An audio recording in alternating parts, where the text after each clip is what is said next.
आलू तो प्राय समस्त को खाइबापी भल लगी थाए। आलू सबुबले घरे आवेलेबल थाए।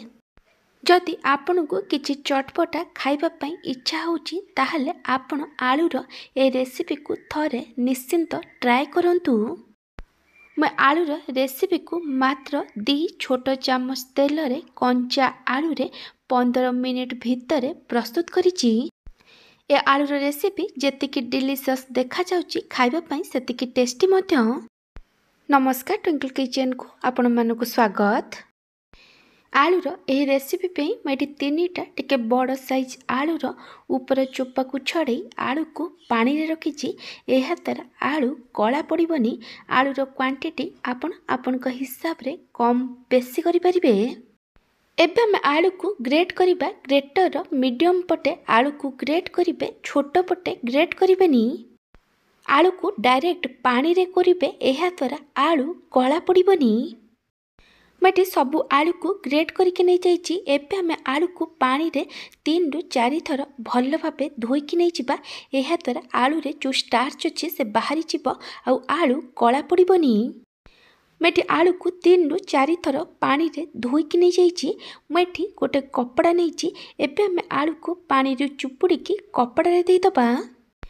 आपण एही रेसिपी को कौ जगार देखुचंती कमेंट सेक्शन में जणेबे। तापरे कपड़ा को एमती फोल्ड करदेवे। तापर आपको भल भाव चिपुड़ी आलू रे जो एक्स्ट्रा पानी अच्छी ताको बाहर करदेवे। आलू रु आपण भल से पानी बाहर करेंगे। चिपुड़िला परे देखि पार्थिबे आलू रु केते पानी बाहरी ची। एबे हमें गोटे बड़ बाउल नबा आउ एथिरे एबे हमें कोरिकी रखिथिबा आलू को देई दबा। तापरे मैं एथिरे 4 ରୁ 5 पाखुड़ा रसुण आ गोटे कंचा लंका को छोट छोट करी काटिकी पकाउची। आपण चाहिले रसुण कंचा लंका को छेचिकी पकई परिबे। आपण को जेतिकी राग दरकार से अनुसार कंचा लंका नेबे। तापरे मैं एथिरे लंका गुंड देइची। आपण को जेतिकी राग दरकार से अनुसार लंका गुंड देबे। तापरे मैं एथिरे गोलमरीच गुंड देइची। आपण को टेस्ट अनुसार गोलमरीच गुंड पकेइबे। तापरे मैं एथिरे स्वाद अनुसार लूण पकेइची। आ बाइंडिंग पई मैं एथिरे कॉर्नफ्लोर दउची।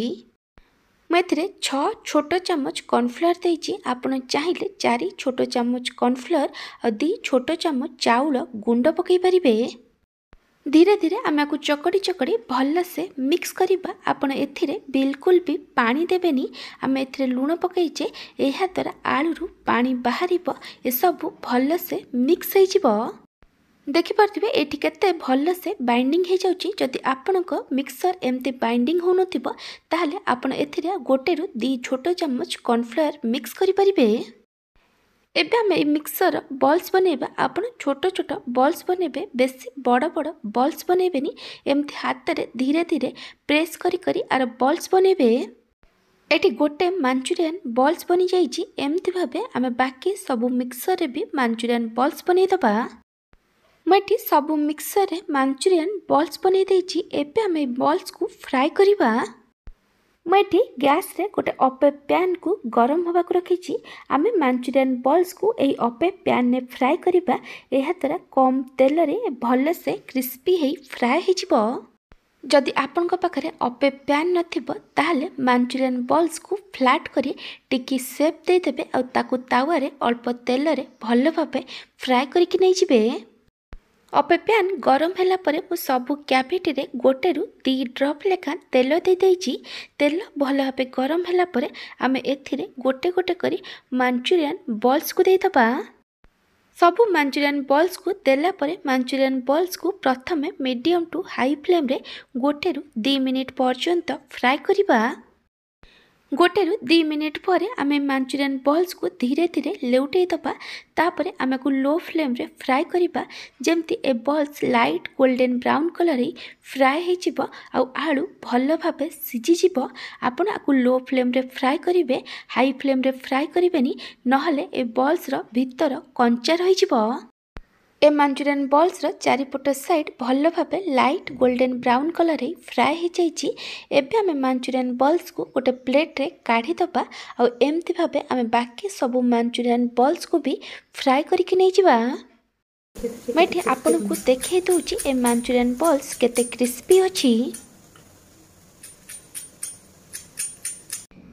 ए मांचुरियन बॉल्स भी भल से भितरु सिझी। एबे हम गोटे सॉस रो मिक्स बनैबा सेतिपई मेठी गोटे छोट बाउल ले 2 छोट चम्मच टमाटो केचप नैची। एबे मु एथिरे चिली सॉस दउची। आपण आपणक टेस्ट अनुसार चिली सॉस पकेबे। तापरे मैं एथिरे गोटे छोट चम्मच विनेगार आ गोटे छोट चम्मच सोया सॉस देइची। एबे हमें सबको भल भाबे मिक्स करिदबा। मु आपनकु गोटे छोट रिक्वेस्ट करुची, जदि आपनकु एही रेसिपी भल लागिबो तालाकु लाइक करिवे, आपनक सांग मानक सहित शेयर करिवे। जदि एपर्यंत मो चैनल को सब्सक्राइब करि नाहंती ताले सब्सक्राइब करबा को जमार भूलिबेनी। पाखर थिया बेल आइकन ने ऑल नोटिफिकेशन ने क्लिक करिवे। एहा द्वारा मो जो वीडियो आसीबो आपण प्रथमे देखि परिबे। जदि फेसबुक रे देखुचंती ताले फॉलो करबा को जमार भूलिबेनी। मांचुरियन बनाइबापी मुझे कड़े अल्प किसी तेल दे गरम होगा रखी। तेल भल भाव गरम होगापर मुझे आधा इंच अदा, 2टा कंचा लंका और 5 ରୁ 6 पाखुड़ा रसुण को छोट छोट कर काटिकी पकई। आपन को जेतिकी राग दरकार से अनुसार कंचा लंका नेबे।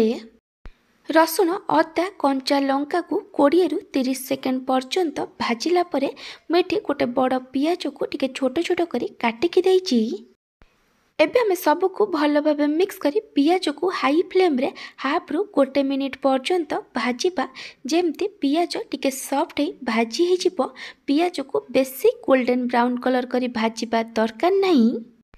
पियाज टिके सॉफ्ट है भाजी गला पर मैं एथिरे कैप्सिकम देइची। मेटी कैप्सिकम को भी छोट छोट करी काटिकी नैथिली। एबे हमें सबको भल भाव मिक्स करी आमे को हाई फ्लेम रे भाजिबा। जेमती कैप्सिकम टिके सॉफ्ट है जिवो और टिके क्रंची रहिथिबो। कैप्सिकम एटी टिके सॉफ्ट है भाजी हे जाइची। एबे हमें जो सॉस रो मिक्स बनै के रखिथिले ताको देइ दबा। तापरे मैं एथिरे 3 ରୁ 4 छोट चम्मच पानी देइची। तापरे मैं स्वाद अनुसार लुण पकई। आपण देखिकी लुण पकेबे कारण सॉस रे भी लुण थाए। एबे हमें सबको भल भाव मिक्स करी आमे को हाई फ्लेम रे 1 ରୁ 2 मिनिट पर्यंत कुक करिबा।